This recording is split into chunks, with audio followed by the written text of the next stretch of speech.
The sacrament of reconciliation. That's where I like to go most and foremost before anything else. That's where healing takes place. Mm-hmm. And in today's world, you see people are wanting healing. They just want to do it their way and just go about healing on their own. Welcome to Open Seat, the podcast where we create a space for authentic conversations about faith, unfiltered and unapologetic. Here, we believe that every story matters. Whether you're questioning, seeking, or steadfast in your beliefs, you'll find something relatable in these heartfelt discussions. So grab your seat, get comfortable, and let's dive into today's story here at Open Seat. Today in the Open Seat, we have the privilege of Markos Diaz joining us. Pleasure to be here. Thank you so much. It's a gift to be able to sit here with you. So, Markos, why don't you tell us a little bit about yourself? So I was born and raised here, and about at the age of 8, I would say, I went down south and stayed with my aunt there, and she brought us into the church, and then that was where I made my sacraments. And then after that, I was pretty much 18 years old, I came back, and then fell out of the church. You hear a lot of stories of people doing that, and just basically living how you want to live at that point. And that was the downfall of where everything started for me. And then 2021, I came back into the church. So it's been a long journey for sure. Commonly, I think people will see you and your brother together, right? For the most part, but not always. Yeah, not always. Tuesdays. Yeah. And so tell us about why your faith means so much to you. I know that happiness, peace, and joy, and everything that we need to live in this life comes down with your faith and how serious you take it. I always tell people, like, what are we living for? We have to have a good reason to want to live here on the earth, and things of the world don't give you happiness and pleasure. It's your faith and how much you love God and how serious you take yourself in your faith. That's what it comes down to for me. What made you come back to the church after you had a little distance? Well, that was my downfall, which was I was doing everything bad that a lot of people probably can relate to. And after a while, I was just like, nothing good was happening for me. I just felt like I'm just surrounded by negative, bad things and nothing good ever happening. And I was just ready to change. I was ready to be done with that and have a better life. So what about the Catholic faith is so appealing to you? It's pretty much the sacraments, really. And it's just, you can never stop growing in the Catholic faith. And the more that you want that growth and to keep going and further it, deepen it, it's just the better it gets. So it's never ending, and what you put in is what you get out. What ways do you grow in your faith? I would say lots of confession, the Eucharist, and just having a daily prayer life, basically, too. So, well, for me, confession is about every week, or I try to at least. And it's especially in these times, you need all the grace you can get to keep going on and living in the world that we're in right now. So it's just having a relationship with God too. That is like the source of where it all starts, because then you want to grow and you deepen it and, better yourself basically, and life just gets better after that. So I have had the privilege of meeting you a couple years ago originally when your daughter came into the faith. And then I think it was would have been your mother-in-law was bringing her and going to church as well? Well, my mom, I think she went one time, but okay. My aunt was the godparent basically. But I think your daughter's grandma was bringing her, right? And she was coming.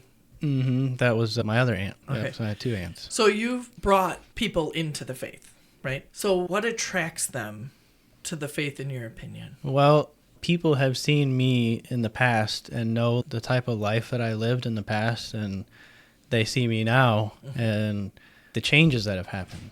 So they see that and they know something's going on. What's going on that he's doing that I can get to? So that's trying to explain that to someone. It's pretty difficult. Everyone has to do it themselves. It's not like I can make something happen for anybody. So that's why it's all about a relationship and how serious you take it. So I just try to be an example that people can follow and offer some type of help that will help them interiorly and have a better life, and just be there for someone really when they need someone. Who's been there for you in your faith walk? I would say my aunt for sure. The one from Tennessee? Right. And that's pretty much it. I basically came on my own to learning and growing and deepening my faith, but that's part of the journey. What kind of stuff, besides the sacraments, have helped you grow in your faith? Well, for me, I watch the Mass online every day. So just like when you see other people and like how reverent the Mass is and how people go in their faith, and you're just like, man, that is beautiful. And you want to get to that level because you see like these people are really genuinely happy and peaceful inside. And everyone can get like that. It's all a choice that we can make. What about the Mass is, I don't want to say attractive, but what about the Mass intrigues you? Well, I know that the Mass is biblical. So it's all history and it's all factual and comes from the Bible. So the consecration and everything has a meaning at the Mass. So once you learn about it and you understand what's going on, it opens your eyes up a little bit and you're like, this is where I'm supposed to be. The Eucharist is truly the source and summit of your life. That's right. And if you don't get the Eucharist, what does that mean to you? Then we need to figure out how we can. It makes a difference. It does make a difference. And especially the sacrament of reconciliation. That's where I like to go most and foremost before anything else. That's where healing takes place. And in today's world, you see people are wanting healing. They just don't want to have to do it a certain way that they don't agree with or that they don't like. It's hard to explain that to people because they don't accept it. They just want to do it their way and just go about healing on their own. So that's where I get my healing, and I continue to do that to this day. So if you had to describe your relationship with God or Jesus or the Holy Spirit, whoever, how would you describe that? It's a relationship of love. So when you put God first out of everything, then it's because He's there for you all the time. So, and prayers too. It all comes down to prayers and having faith and trust, because you have to have trust in all things relationship in order for it to work. So that's what matters to me the most. And at the time of death, that's where we're gonna face the judge, which is Jesus. So to me, it's better to have that relationship than not, because there's nothing to lose if you don't. That's what keeps me going, really, too. Relationship would imply mutual, right? I pray, but I also listen. I ask and I receive. God calls me and I respond. So do you think that relationship piece was missing early in your life, and that was part of why you walked away from the church? I would absolutely say that, because I didn't really understand and know the faith like I do now. Like, I've learned a lot more and grew a lot more over the past 2 or 3 years than I have in the past. I just thought it was just another thing that I was doing that I needed to do and didn't really have the passion and love for it.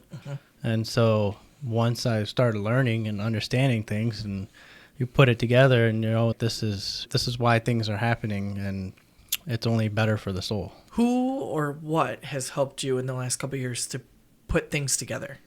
Like you say, confession, but are there any materials you're reading? Because the Mass is biblical, right? I don't know how many people know that. Or the Eucharist being the source and summit, or a mutual relationship with God. That stuff is learned, but people have to teach us, or we have to read about it.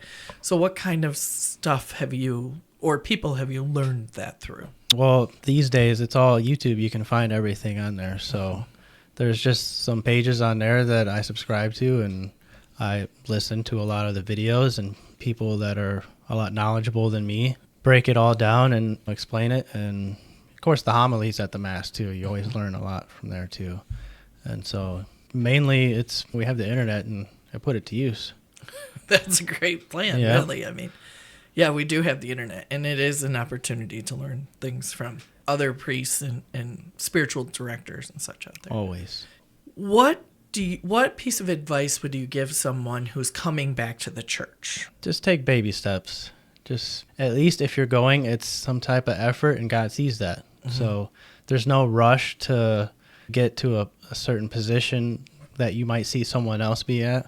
And because God is patient, and He knows the heart. So if you have someone that you can go with that'll help you on that path, then that would be a benefit as well. Even if you don't know what's going on, just put yourself there. just watch and observe and learn, because that's basically what I did when I came back. I didn't really know what was going on, but I know I needed to be there. So I put myself there, and just there's lots of good that comes out of it. There's nothing to lose. So when you start to understand that, then you want all people to do that and feel the same way too. Just being present. Just being present, because it's an effort. You're at least trying. Yeah, I think sometimes we don't give ourselves enough credit by just showing up. God can do lots of things with us if we just have an openness to just show up and be there. And you're right. It's not these giant steps of recommitting yourself or doing all of these things, but simply just saying, God, here I am. Right. It's baby steps. I mean, you can't just jump into something and know what's going on. You got to work your way into it, and slowly, you'll start to learn and grow. And if you take it serious, I mean, you'll get outcome and things. You'll start to learn. What's been your biggest learning in the church? I would say what you get out of being a part of the church and living the life that the church teaches us and making use of the sacraments. That's a big one too, because that's where the healing is. And when you use those sacraments, it's just a feeling that you really can't explain, and that brings so much peace into the soul, into the heart. And there's just I always say the church is like a treasure box. There's just so much treasure there that anybody can get out, and it's just never ending too. Yeah, I've never heard it described that way, but that is very true, right? I mean, that you can never stop learning. Exactly. The church there's always something new. Always. Something exciting, something you never thought before. Full of surprises. Yeah. I mean, even the readings, they're on a 3-year cycle. But, I've heard that reading before, but God will send a different message than 3 years ago. That's true, too. It's fascinating to me sometimes when we talk about the homilies, because there will be people who say, I didn't get anything out of that. And I get it, right? How is Father supposed to be able to reach every age and every situation in the church? That's hard to do. It's a tall order. Right. He is in persona Christi, but he's still human. Right. So I always find it very helpful to just open up the red books here in the parish, or the songbooks have the readings too, and just look through them and ask God, okay, what word or phrase do I need to see? Right. Do you do any kind of those kind of things, or? Well, so on Sundays, I don't really stick around here for Mass.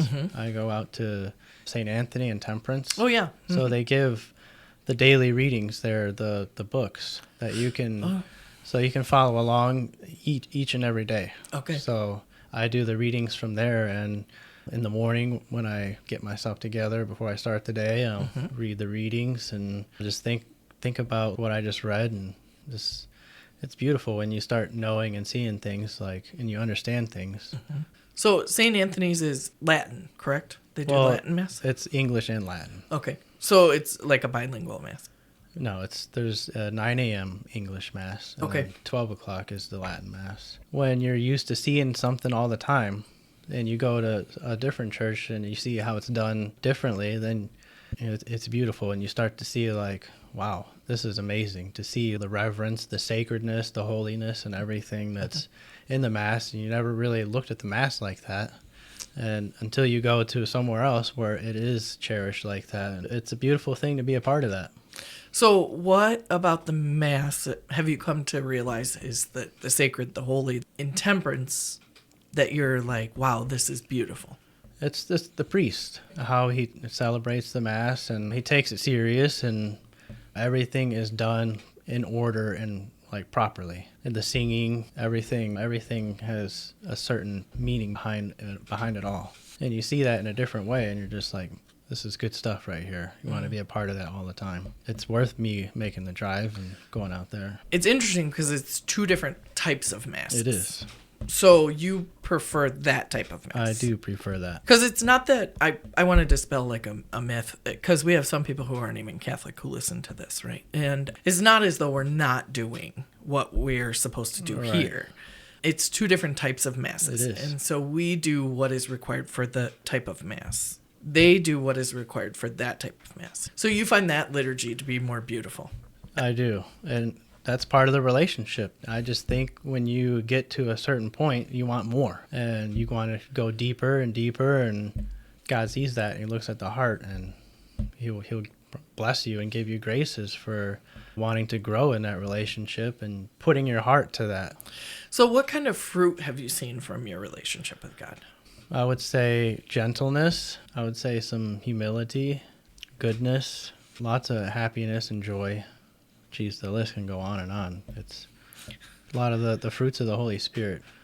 Definitely humility. I always try to grow in that one for sure. That's one of the top ones. Patience is another one that I worked on a lot too. Yeah, I tell people, don't pray for patience. He's going to give you trials to grow in them. A lot of those ones are the stoplights when you're sitting in traffic. Yeah. Those are the ways to work on that.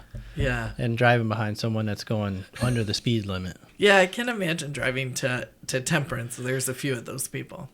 I mean, well, the Mass has been at 8 a.m. recently, so I would get up at 6 o'clock, really. Okay. There's not too many people on the roads on Sunday morning that early.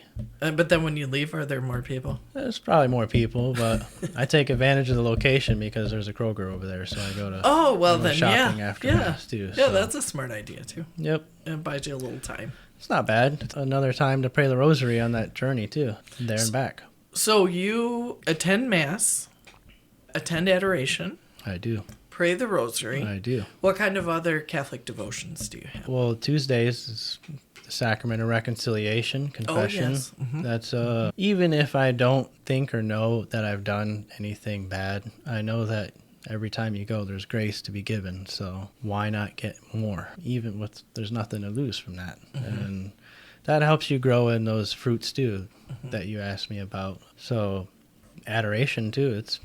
That's another one. That's where peace is at too. So I try to get people to come along and to be a part of that, even if they're not Catholic. I mean, just to sit in silence and be at peace in front of our Lord in the Eucharist. That's another one. And speaking of adoration, it was really powerful when I would see your daughter sitting with you just in front of the Blessed Sacrament. Yeah, because we try to embrace that here while we have it here at the church. And even if she doesn't know what's going on, I still like to bring her because it's necessary. Even if she doesn't see any good coming out of it, we're there. But the Lord knows the heart, so that's the most important thing, really. Do you pray Liturgy of the Hours, or do you? I do a morning offering in the morning, and then the Rosary in the morning, and then on the way back. My drive is about 25-30 minutes, so make use of the drive and the time. You're not really doing much while you're driving, but sitting there, so why not pray more? You don't have any other rituals of prayer on a daily basis? Nighttime prayer, too, before you go to bed. I think that's really important. So morning, the Rosary, and I do like to do the Angelus. Sometimes to get a little busy and caught up, so I do set an alarm, though, for those times. On your phone? Yep, except for in the morning, because I like to cherish my sleep time, so I don't get up at 5:59 or whatever to do that one. You don't want the 6 o'clock Angelus? I did do it in the past, but I've been growing a lot more in the faith, and so I wouldn't say it's not necessary, but as long as I put some effort in and try to do the other ones too, do the noon and the 6 p.m. too. So those ones I think are really helpful for not only myself, but other people that are struggling deep down inside too. Do you have any kind of ritual to remind you that God is with you always? I know you pray those specific prayers at those times, but we've had Father Mike on, and he has a clock, and it reminds him like every 15 minutes or something that God is with him. Huh. I knew a seminarian one time who would set an alarm for every hour, and he would just take 5 minutes and stop and pray every hour to remind himself that God was present with him. Interesting. I currently have a candle in my office, thanks to Father Mike, that when I smell it or see the flame, I remind myself that God is present with me. Huh. Well, it for me, really, it comes down to the thoughts. There's some hymns that I'll sing throughout the day that give praise and glory to God. So as long as I know and keep thinking to myself and praising him throughout the day, even just randomly throughout the times of the day, I know that he sees everything and he's always with us no matter what. So it just comes down to your thoughts and your heart, really. And the relationship. You have to have that good relationship and wanting to put God first before everything else. So once you keep that and you cherish that in your heart, it starts building a foundation for everything else in within the church and ourselves and our faith. I know there's a lot of people out there that are struggling deep down inside, and people want the healing, but people don't want to have to go through certain rules or laws or a certain way of going about it. I like to use my own life as a testimony for people, because I know people that have seen me in the past not doing good things and living a bad life, and they see the change that I've made now. And I always say, I'm just another person. There's nothing great or special about me. It's just the changes come from deep down inside in the heart. You want a better life, really. So the people that want peace and healing, the church is the way to go, but a lot of people don't agree with that. Confession can be a difficult thing, right? It's not easy to say, I'm sorry. That's true. That's the purpose of that sacrament, right? And the one thing that always is difficult is the fact that you pray the act of contrition, which is essentially, I screwed up and won't do it again. Right. Or try not to do it again. Right. And that's accountability. Owning up to it. Really. Yeah. So it's been kind of refreshing to hear you talk about it in the sense of healing. It is one of two healing sacraments, but I think it's probably also the most feared sacrament. It is, for sure. In the Catholic Church. And a lot of people always come back to, I don't need a priest to say I'm sorry to God, and that's a little out of my range to speak on, but everything is at our fingertips. We can look up online and figure things out. But I mean, I would definitely like to use myself as a way that people can see and know that their faith is what's going to help them in the long run, where they can get that peace and healing and the love that they want, because we can't fix ourselves, that's for sure. So if someone wants to talk to you about the sacrament of reconciliation and how healing it is, are you available to talk to them about it? Of course. And they can find you Tuesday night, usually at Mass, or just Facebook. Yeah. Tuesdays for sure. I'm there in person. At the St. Joe's campus. Correct. Sometimes I'll go to 8 a.m. Mass at St. Joe's too, but I'm sure through this podcast too that people can reach out, and if they get a hold of you, then you can pass them along to me as well. But absolutely. I haven't encountered a whole lot of people who are willing to talk about confession in an open way, and you are. And I think that's beautiful. I'm glad it's been very healing. Because I'm sure there are other people who probably need to go and just can't get there. You got to humble yourself, and no one is too good for God's mercy. The mercy is abundant and overflows, and it's one of the beautiful gifts we have in the church, is to be a part of that, to have that. It really is, and to not take advantage of it sometimes is kind of a problem. I'd like to think I don't do that, because we always need it, and there's always somewhere along the lines where you mess up and screw up and find some type of bad that you've done throughout the day, even if you don't realize it or see it. It's always there. That's why I tell Father Mike, I'm thankful that you're still doing this here, and we have these sacraments here. And he spends the time in the confessional. It's a blessing, right? It's a blessing. Well, I want to thank you for sitting down and sharing so much with us, Markos. Of course. I appreciate you giving me the opportunity to come here. And if anyone wants to talk further about confession, you're more than welcome to answer questions. So this is good news for us. Absolutely. And not even confession, just anything about the faith, to the best of my knowledge. I can be available for that as well. Great. Well, thanks again for joining us. Once again, we thank you for joining us today. We hope that wherever you find an open seat in your life, you will invite someone to join you.